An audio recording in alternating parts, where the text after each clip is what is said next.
DAP की किल्लत का खाद माफिया फायदा उठाने में लगा है। किसानों को डीएपी के नाम पर जैविक खाद प्रोम बेचा जा रहा है। यही नहीं, जब किसानों को पता लगा कि ये डीएपी नहीं है तो उन्होंने कृषि अधिकारी और पुलिस को शिकायत कर दी, जिसके बाद जांच में सामने आया कि खाद डीएपी नहीं है। रेट भी ज्यादा वसूला गया है। किसानों को पता लगा कि खाद डीएपी नहीं है तो वापस करने पहुंच गए। हालांकि कृषि अधिकारियों का दावा है कि जरूरत का खाद उपलब्ध कराने में लगे हैं। डीएपी के नाम पर नकली खाद या महंगा खाद नहीं बिकने दिया जाएगा। राजस्थान के अलवर में नकली डीएपी खाद का ट्रक जब्त किया गया।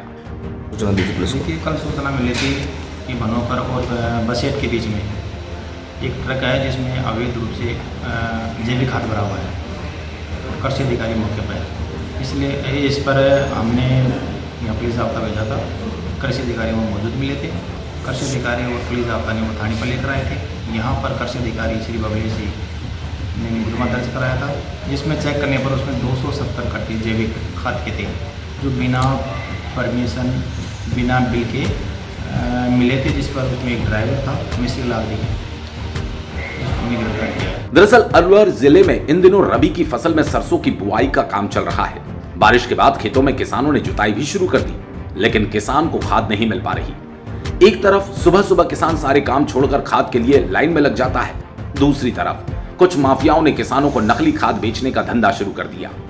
वहीं अलवर कृषि उप निदेशक पीसी मीणा ने बताया कि अलवर जिले में रबी की मुख्य फसलों में से एक सरसों की फसल है। मानसून में अच्छी बारिश होने के कारण सरसों की फसल की ज्यादा बुवाई की गई है। सरसों की खेती में डीएपी और यूरिया खाद की फर्टिलाइजर आवश्यकता होती है। अलवर जिले में रबी फसल के लिए डीएपी और यूरिया खाद की 26,740 मैट्रिक टन की आवश्यकता होती है।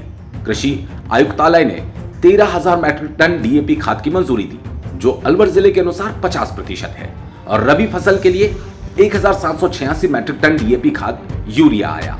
तो हमारे जिले के लिए रबी सीजन के लिए हमने 27,000 मैट्रिक टन डीएपी की मांग की थी, जिसके अगेंस्ट में हमको 13,000 मैट्रिक टन का लोकेशन आयुक्तालय से हुआ है।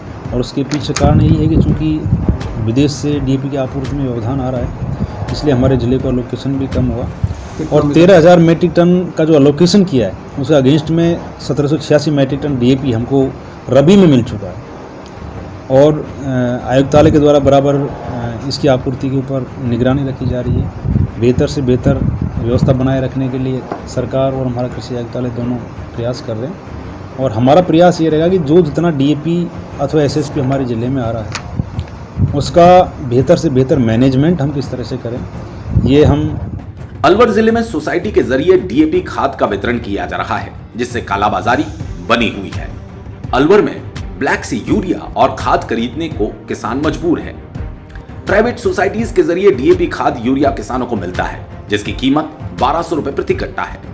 अलवर जिले में पर्याप्त मात्रा में खाद और यूरिया नहीं होने का कारण किसानों के पास नई मुसीबत खड़ी हो गई। जहां एक और वेयर हाउस में काफी मात्रा में डीएपी खाद यूरिया स्टॉक में रहता था, वहीं आज वेयर हाउस के गोदाम खाली नजर आ रहे हैं और किसानों को डीएपी खाद यूरिया ब्लैक में खरीदने को मजबूर होना पड़ रहा है।